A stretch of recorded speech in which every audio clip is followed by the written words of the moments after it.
I started my career in real estate in February of 2023.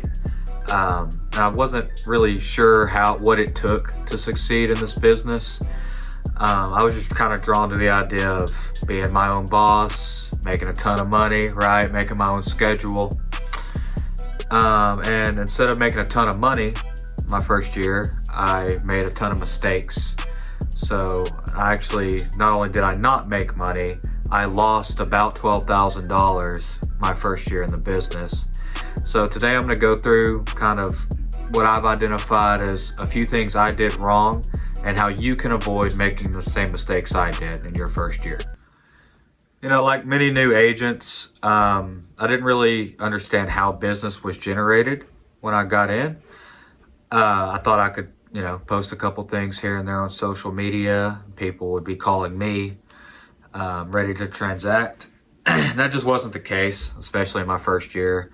Didn't really have a database to speak of. The truth is, I was enthusiastically running in the wrong direction. That brings me to my first mistake that I made in my first year was shiny object syndrome. So this is very pertinent as it pertains to especially lead gen. I was kind of doing everything, right? I did open houses, social media ads, direct mail campaigns. Those were kind of the main three things I kind of went back and forth with. There's no real rhyme or reason to my lead generation strategy. And everything I was doing, to be honest, was to avoid prospecting, to avoid the hard work that nobody wants to do. And as a result of this lack of strategy, my first year in the business, I ended up with one transaction. I made, $2,000 on that, and then I spent 14 grand trying to avoid doing the thing that ultimately ended up moving the needle. So mistake number two, not doing a P&L. So if you are currently in the business and you're not doing a profit and loss statement, then you're not running it as a business. You can't make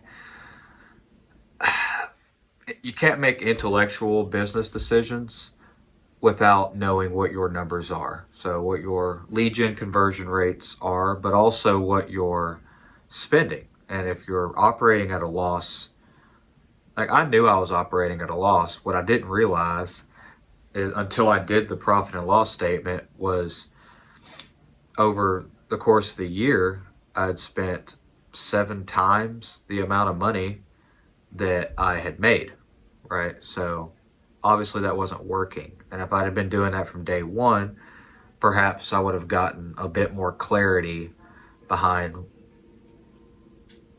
how broken my system was in my first year. Mistake number 3 I made was letting fear win. So touched a little bit on this when I talked about my lead gen strategy or lack thereof. It was really just anytime I ask an agent why they don't cold call or why they don't prospect or whatever the case may be, it's always the fear of failure. That's kind of the thing that everybody says. And the truth is, somebody told me this, it's been a while back now, but if you're scared to make calls, you're scared to make money.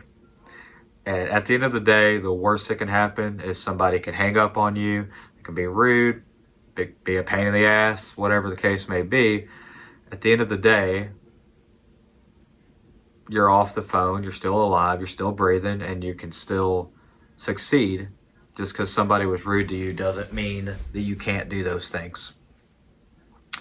For me, I developed into a cold call guy, and it's paid huge dividends. I'm in my second year, at the end of my second year now, and I've taken over 20 listings this year, which is a far cry from losing 12 grand in my first year. That's kind of I wish I'd have known now in the beginning. I'd be a lot further along. All right, so here's how you can avoid it, right?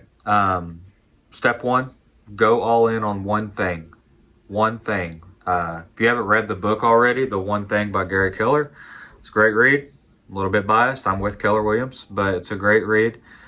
But I talked about I had shiny object syndrome, and I was bouncing from one. Oh, well, I did this for a couple weeks and it didn't work. Let me try this. You know, it's if you pick one thing and just go all in on it, like surrender yourself to it, which is what I did with cold calls. Ultimately, just outbound prospecting 5 days a week for, God, it's been, over a year straight now that I've been doing that. And, in my opinion, the calls have the highest return on investment for the lowest overhead. And you can talk to the exact property owner that you want to talk to today. You don't have to wait for them to click on an ad. You don't have to hope and pray that a buyer walks into your open house. And you don't have to be out. I live in Texas. It's 110 degrees out here in the summer. You don't have to be out door knocking, sweating your ass off to strum up business, unless you want to. That's a viable way to strum up business too. Step two, track everything. So when you choose that lead generation strategy, track all your numbers. You should know how many contacts per hour you get, how many contacts it takes to generate a lead, how many leads you have to generate to, what percentage of those leads do you set appointments with, and so on and so forth. How many of those appointments you go on, because you don't go on everything you set, and then how many of those meetings turn into a listing. If you're not tracking that, then you don't know whether something's working or not. But also tracking finances. I mean, I don't know how this is the case, but truth is, I didn't know I was losing as much money as I was. It could have been a lot worse, but it could have been a lot better too, right? And step three is run towards rejection. So I talked about the fear of failure being what holds a lot of people back. The fear of rejection, right? Holding a lot of people back.